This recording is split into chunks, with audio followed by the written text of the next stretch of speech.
The Plot Against America by Philip Roth, Chapter 5, March 1942 through June 1942, Never Before. Here's how Alan came to have it in for Sandy. Before leaving him alone in the morning of his first Monday back, my mother had made Alvin promise to use his crutches to get around on until one of us was home to fetch for him.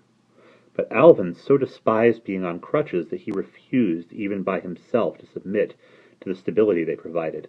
At night, when we were in our beds and the lights were out, Alvin would get me laughing by explaining why crutches weren't so simple as my mother thought. "You go to the bathroom," Alvin said, "and they're always falling.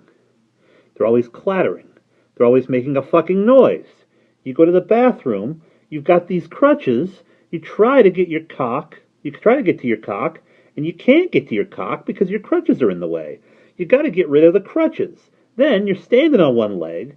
That's not so good. You lean one way or another. You splatter all over the place. Your father tells me to sit down to piss. Know what I say? I'll sit when you do, Herman. Fucking crutches. Standing on one leg, taking your dick out. Jesus, pissing is hard enough to do as it is."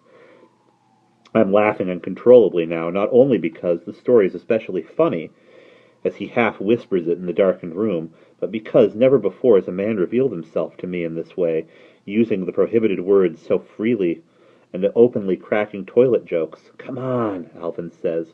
"Own up to it, kiddo. Pissing's not something that's as easy as it looks." So it happened that on the first Monday morning alone, when the amputation was still a limitless loss that he assumed would impede and torment him forever, he took the fall that no one in the family knew about other than me. He was standing braced against the kitchen sink, where, without the aid of his crutches, he'd gone for a glass of water. When he turned to start back to the bedroom, he forgot, for all possible reasons, that he had just one leg, and, instead of hopping, did what everyone did in our house, began to walk, and of course toppled over. The pain shooting up from the butt end of his stump was worse than the pain in the missing segment of his leg. Pain, Alvin explained to me after I first watched him succumb to a siege in the bed beside me, that grabs you and won't let you go, though no limb is left to cause it. "There's pain where you are," Alvin said, when the time had come to reassure me with some kind of comical remark. "And there's pain where you aren't. I wonder who thought that up."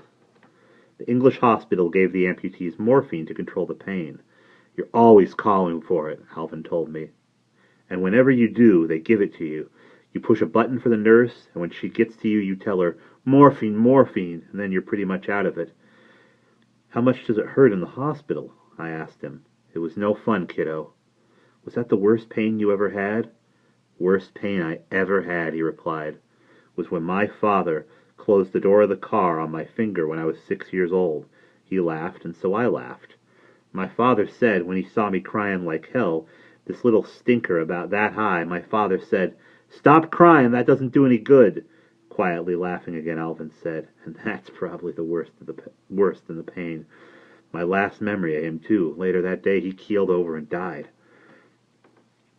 Writhing on the kitchen linoleum, Alvin had no one to call for help, let alone for a shot of morphine. Everybody was off either at school or at work, and so, in time, it was necessary to grope his way across the kitchen and the foyer to his bed. But just as he was positioning himself to push up from the floor, he spotted Sandy's art portfolios. Sandy still used the portfolio to preserve his large pencil and charcoal drawings between tracing paper and to carry them with him when he had to take the drawings somewhere to show. It was too large to store in the sun parlor, and so he'd left it behind in our room. Mere curiosity impelled Alvin to fish the portfolio out a ways from beneath the bed, but because he was unable right off to determine its purpose, and because all he really wanted was to be back under the covers, he was ready to forget